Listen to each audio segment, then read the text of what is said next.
አቤት የኑሮ ውድነት! እንደው ምን ይሻለናል? በጣም ውድ የሆነ ነገር ለመግለጽ ትፈልጉ የምትጠቀሙት ኤክስፕሬሽን። በዚህ ቪዲዮ ቀለል አድርገን ለተወሰነ ደቂቃ ማወቅ ያለባችሁን ኮመን እንግሊዝ ኤክስፕሬሽንስ እናያለን። እስከ መጨረሻው ቪዲዮ አብራችሁን ቆዩ። ከእናንተ የምንጠብቀው ላይክ ኤንድ ሰብስክራይብ በማድረግ ቻናላችን እንዲያበረታቱልን። አሁን ወደ ቪዲዮ እንግባ። ዛሬ ጥሩ ስሜት እየተሰማኝ አይደለም ወይም የድህነት ስሜት እየተሰማኝ አይደለም ለማለት ስንፈልግ የምንጠቀመው ኤክስፕሬሽን ምንድን ነው? under the weather ለምሳሌ she didn't come to class because she was under the weather with a cold ብንል ጉንፋን ስላመማት ክፍል አልመጣችም ለማለት ነው። ለኤግዛምፕል I think I'm coming down with something. I've been feeling under the weather all day. በሆነ ነገር እየቀነስኩ ይመስለኛል። ቀኑ ሙሉ የድህነት ስሜት እየተሰማኝ አይደለም እያልኩ ነው። so under the weather ማለት የድህነት ስሜት አለመሰማት ማለት ነው።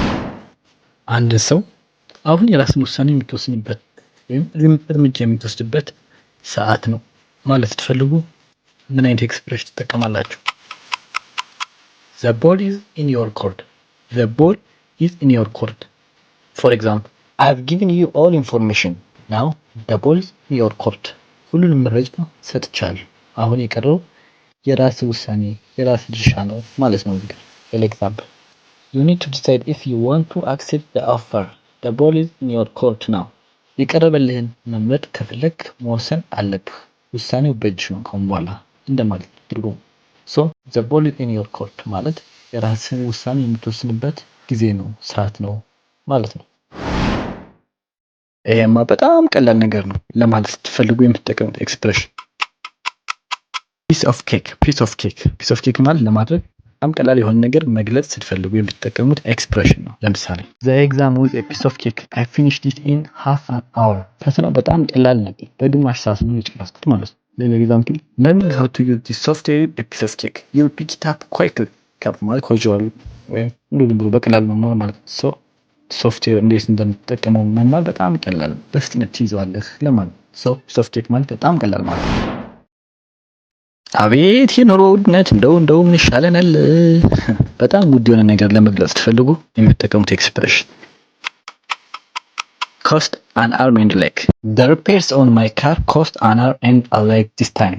ብል የመኪና ጥገናዎች በዚህ ሰዓት ወጪ ውድ ነው ለማለት ነው። ሌላ ኤግዛምፕል they want to go on vacation but flights cost an arm and a leg right now. በረፍት ጊዜያቸው መሄድ ይፈልገዋል ነገር ግን የበረራ ወጪ በጣም ውድ ነው ማለት ነው። so cost an arm and a leg ማለት በጣም ውድ የሆነ ነገር ማለት ነው። አሁን ደግሞ አልፎ አልፎ የሚከሰት ነገር ወይም ከስንት አንዴ የሚከሰት ነገር መግለጽ ፈለግ ሰው በእንግሊዝኛ ምን እንላለን?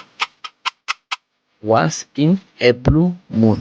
For example, we only see each other once in a blue moon since we lived so far apart. ተራርቀን መኖር ከጀመርን ጀምሮ የምንተያየው ከስንት አንዴ ነው ማለት ነው። ሌላ ኤግዛምፕል he goes out for dinner once in a blue moon. He usually prefers cooking at home. ለራት የሚወጣው ከስንት አንዴ ነው በተለምዶ ቤት ማብሰል ነው የሚወድ እያለ ነው። ሌላ የመጨረሻ ኤግዛምፕል they meet for coffee once in a blue moon but they always enjoy catching up.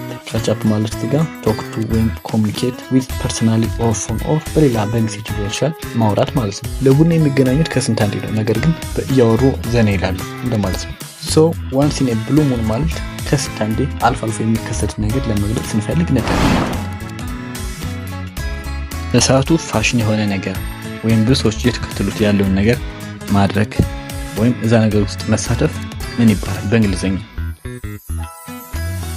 jump on the bandwagon. bandwagon ማለት ራሱ ፖፑላር የሆነ ነገር ውስጥ መሳተፍ ማለት ነው።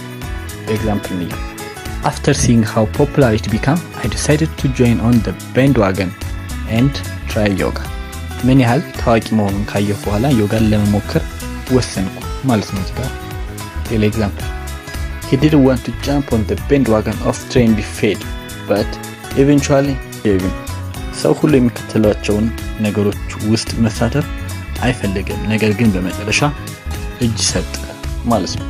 እዚህ ጋር ጊቪን ማለት እጅ መስጠት መሸነፍ ማለት ነው። ፌድ ማለት ኤግዛክትሊ የሆነ ዚል ወይም የተጋነነ ፍላጎት ማለት ነው። ያንን መከተል ማለት ነው። ዚልም ነው ኢንተረስት ማለት ነው። ተመሳሳይ ትርጉማቸው። so jump on the bandwagon ማለት አብዛኛው ሰው የሚከተላቸው ነገር ማድረግ ማለት ነው። እስካሁን አብራችሁኝ ስለቆያችሁ ከልብ አመሰግናለሁ። አስተያየት ካላችሁ ኮሜንት ላይ ጻፉልኝ። ሰብስክራይብ ማድረግ እንዳትረሱ። በሌላ አሪፍ ቪዲዮ እስከምንገናኝ ደህና ቆዩልኝ።